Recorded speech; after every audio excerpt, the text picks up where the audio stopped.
Представители знака зодиака Водолей. Водолеи, мои дорогие, здравствуйте. Таро прогноз, гороскоп, события ближайшего будущего. Таро на неделю с 17 по 23 июня. Давайте узнаем, что приготовили карты для вашего знака зодиака. Что расскажут нам. Будем реалистами, всегда говорю об этом. Любой расклад не передаст то, что вы чувствуете, мои дорогие. Но и жизнь-то не бывает наша полностью предсказуема. И скорее научиться предвидеть, что в любой момент ситуация может поменяться. Или где-то внутренне быть готовым к тому, что наша жизнь сейчас, она достаточно турбулентная. И мы не можем расслабиться, где-то успокоиться, надолго, по крайней мере. Или позволить застать себя врасплох каким-то обстоятельствам. Ну, давайте узнаем. И в нашем традиционном прогнозе мы зададим вопросы, что важно знать, неожиданности, что скрыто. Первая карта и что же важно знать на этой неделе. Чего не избежать или неожиданности? Чему сейчас не время или что вам может помешать?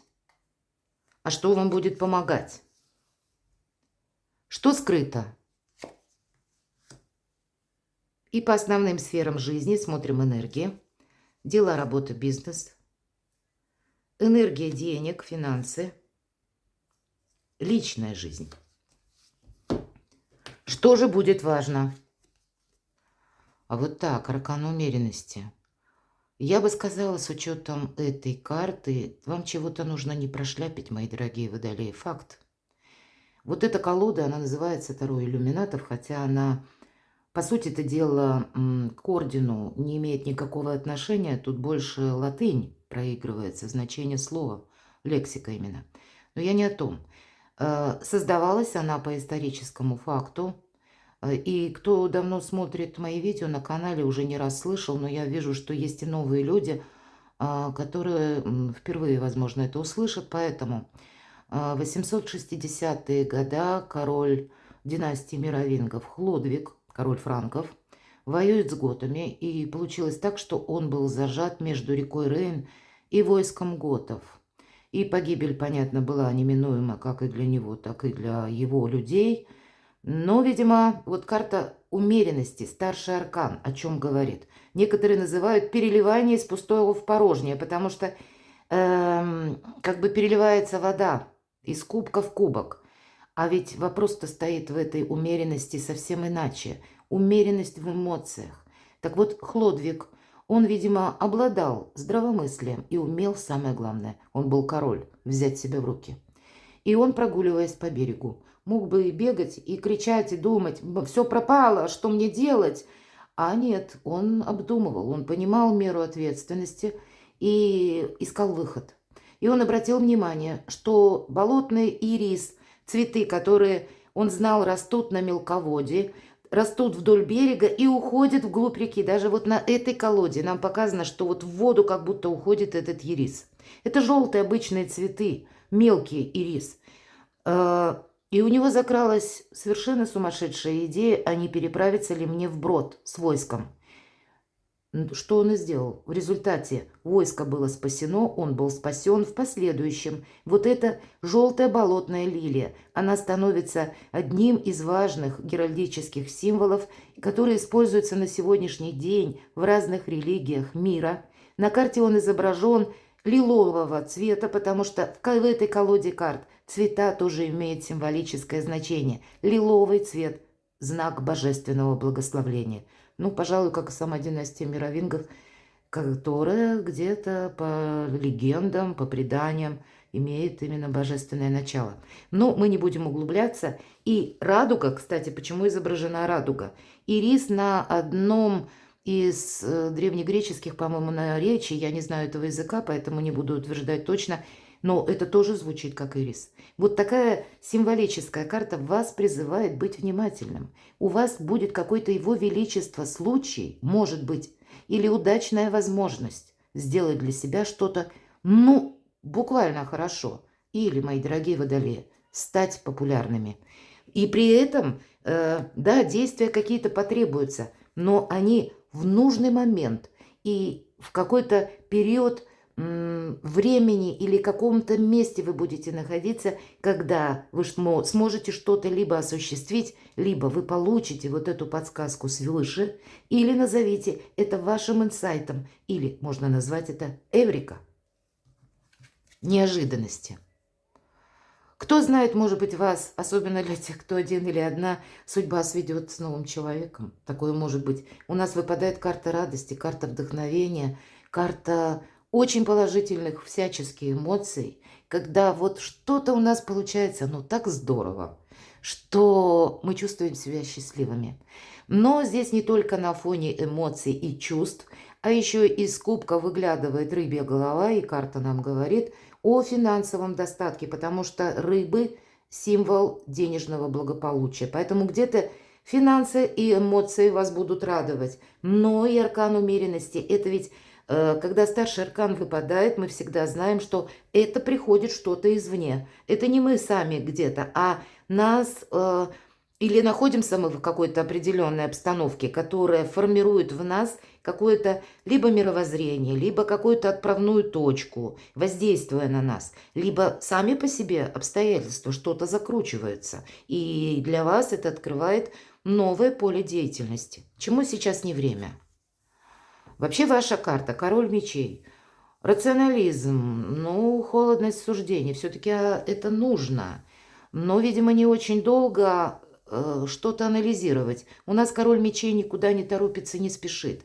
По умеренности мы тоже никуда не спешим. Но нам не говорят, что ты до бесконечности вот в такой статике находишься. Вот я не случайно этот символ все же вам проговорила, этот исторический факт, откуда взялся этот аркан. Так вот, о чем я хочу сказать. Вам, может быть, придется что-то обдумать и на что-то решиться. И потом уже действовать. Но если вы начнете где-то долго в себе сомневаться, или, будем говорить, есть такие, ну, понимания или правильное понимание, что есть разум и что есть сознание. Это две разные вещи. Разум – это интеллект. Ну, так вот, если не вдаваясь в тонкие вопросы или в тонкий мир психологии и вообще психики человека, то если мы говорим о сознании, то это как раз наша ментальность или это где-то стереотип.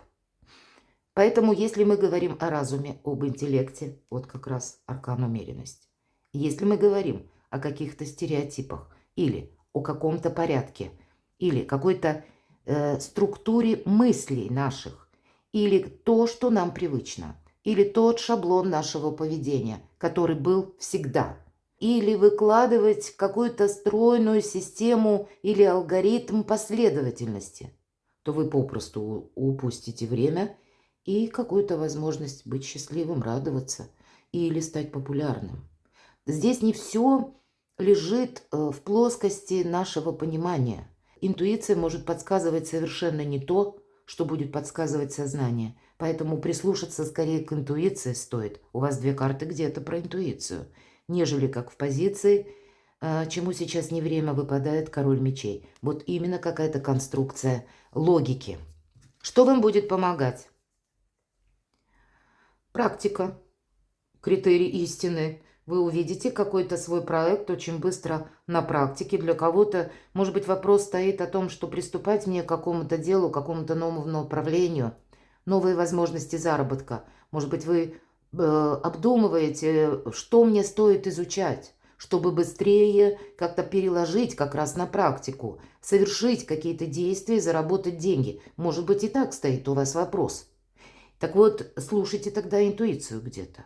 Да, или интеллект мы говорим, но не все тут получится просчитать. Или, может быть, сознание вам говорит по какой-то накатанной колее идти, более понятной, а вы хотите изменить. И тогда, безусловно, интеллект, интуиция, вот это будет более достоверные подсказки. Но и, безусловно, что будет помогать. Это может быть получение денег конкретно на этой неделе, мои дорогие. И тогда карта говорит: побалуй себя любимого или себя любимую. Крупных трат эта карта не предусматривает, потому что девятка. И говорит, что приготовься, у тебя будет еще что-то меняться. Но Если мы говорим о что такое побаловать себя, это благодарность самому себе, может быть, за сложный какой-то период, который вам довелось пережить. Или когда вы закрепляете, практически деньги имеют своеобразную магическую возможность, ведь это один из способов взаимодействия с миром. Это тоже субстанция, это тоже энергия. Так вот, вы как закрепляете свой успех? Я не говорю, что это что-то глобальное, пусть это будет пустяк, будет это какой-то талисман или символ, который на последующий период, когда вам будет сложно или как-то тяжеловато, вы посмотрите на него, сожмете, может быть, в своей ладони, и он вам тоже придаст силы. Поэтому вот продумайте такой тонкий нюанс. Но деньги есть, деньги будут, это вам как-то будет помогать и может быть перспективным какое-то направление. Опять же, практика, критерий истины. То есть к чему-то нужно уже вот определился и приступай. Не просто тут одни какие-то мысли. Тут должно что-то логически быть приложено именно на практику. Что-то вами осуществимо. Не когда-то там через годы непонятно, а в ближайшее время, что ближе к реальности. Это вам помогает. Что скрыто? Я не могу сказать, что кто-то скрывает что-либо. Хотя, конечно, король Пентаклей – это великий консерватор. Может быть, это ваш близкий человек. Иногда проигрываются наши близкие по этой карте, как знать. Но это может быть и человек, телец, дева, козерог, или это земные знаки, либо там имеет асцендент, может быть, человек. Может быть, и есть какая-то у него своя программа. Почему нет? Тогда будьте внимательны, будьте на своей программе, на своей волне. И тогда вы с чем-то не просчитаетесь. Но я не могу вот так вот по королю Пентаклей, ведь это карта надежности, это карта уверенности. Уверенности в сегодняшнем дне и уверенности в завтрашнем. Эта карта скорее подсказывает, что ты надейся сам где-то на себя. И король Пентаклей, ведь он сам себя сделал по преданию этой карты, откуда это появляется энергетика. Это он с нуля когда-то начал. И вот так, методом проб и ошибок, он построил свое благополучие. Поэтому да, он консерватор, он этим дорожит. Он дорожит своим именем, он дорожит всем тем, что он уже сумел достичь. И, может быть, и вам следует где-то вот в таких же энергиях практичных быть. Не есть вот какая-то такая экзальтация, когда вдохновение приходит, но, видимо, периодически возвращаться на землю и видеть, что же есть в реальности. Вот как-то так. Дела, работа, бизнес. Тут могут прийти все-таки старший аркан башня. И в этой колоде это прообраз тюрьмы. Здесь могут быть такие возможности, как получить новую должность. И если мы говорим про образ тюрьмы, именно вот в этой колоде, это какие-то ограничения. Или когда мы не могли осуществить свое намерение, а теперь что-то происходит. К примеру, вам нравилась какая-то должность, вы даже себя где-то в ней видели, но она была занята. А здесь может сложиться такая оказия, что человек, который прежде занимал эту должность, уходит, и для вас зеленый свет. Или по этой карте все-таки меня смотрят люди из разных стран. Может быть, любая ситуация, которая резко начнет меняться. Поэтому, в принципе, держать руку на пульсе. Может быть готовым как-то скорректировать ваши планы или отправиться туда, куда вы прежде не собирались. Есть такое значение также успеть запрыгнуть в последний вагон уходящего поезда. Мои дорогие, 16-й аркан нас делает более собранными. Ну уж точно не расслабиться, хотя расслабиться-то как раз хочется. И с учетом аркана умеренности, это все то, что я говорила в самом начале, этот аркан еще раз где-то подтверждает. Финансы, хотя про финансы нам сказали. Мои дорогие водолеи, у вас сильная позиция, карта силы. Но эта карта не конкретно про деньги. Но, тем не менее, это ваши возможности. Энергетика у карты, как у мага. Да, это великий манипулятор, но, может быть, как раз решение финансовых вопросов будет зависеть от того, как вы с кем сумеете договориться, или насколько хорошим дипломатом окажетесь. Может быть и так. Может быть, рассмотреть все-таки, если мы говорим про мага, энергетику, а вверху у нас король мечей, чему сейчас не время, мы с вами обсуждали подробно, что есть сознание, что есть разум, то прислушаться к своей интуиции. По карте силы интуиция нам тоже дает правильные подсказки. Договориться, может быть, с сильными мира сего. У кого-то и так. Оформить важные бумаги, документы. У кого-то это может быть закрыть кредит, у кого-то как-то пересмотреть этот кредит. Или наоборот, для кого-то важно взять ипотеку. Опять же, меня смотрят люди из разных стран. У каждого свои какие-то задачи финансовые. Но по карте сила большие возможности. Но и не просчитаться будет тоже очень важно. Будьте реалистами и в то же время доверяйте своему шестому чувству. В личной жизни у кого-то из вас все-таки у нас вот король мечей, королева мечей. Хотя по карте это прообраз Юдифи. И, как известно, уж она отказалась, так отказалась. Может быть, есть какие-то для кого-то из вас, мои дорогие водолеи, отношения, те, которые не приносят радости. Или нет взаимопонимания. И тогда уже какой-то итог совершенно очевиден. Но, может быть, есть то, с чем вы должны еще согласиться, или какие-то разговоры откровенно произвести, договориться, может быть, с кем-то. Королева мечей нам говорит: храни молчание, храни тайну. Говорит она о том, что пока не предвосхищай события, потому что успех, удача любит тишину. Будь рациональным и надейся, опять же, сам на себя. Юдифь надеялась сама на себя. И, конечно, молчание, тайна тоже ей помогало. Пусть это вам на личную жизнь. Наверное, у каждого здесь по-своему будет, это точно. Потому что для кого-то из вас могут стать на повестку дня вопросы, связанные именно с переездом. Буквально куда-то отправиться придется быстро и быстро принимать какие-то решения. Тогда не совсем тут про любовь нам говорят. Хотя любовь-то присутствует. Я так думаю, что вы, возможно, медленно шли к какому-то итогу по части своей личной жизни. И попросту, в зависимости от того, в какой ситуации, в каком статусе вы находитесь, вы можете принимать важные решения по части либо человека конкретно, либо как я буду в дальнейшем строить свою личную жизнь. Вот какие-то подобные вопросы. Но к этому вас еще могут подталкивать те дела, которые касаются и финансов, и одновременно вашего либо бизнеса, либо вашей работы, либо дальнейшего какого-то обучения, ну, одним словом, вашей занятости. Нет ничего, чтобы было малозначимо. Скорее всего, на этой неделе у вас какая-то многозадачность, мои дорогие водолеи. Но вы справитесь дважды. У вас сильная позиция где-то как и по финансам, так и в принципе карта сила об этом тоже говорит. Перекладывайте на себя и будьте счастливы, будьте любимы всегда.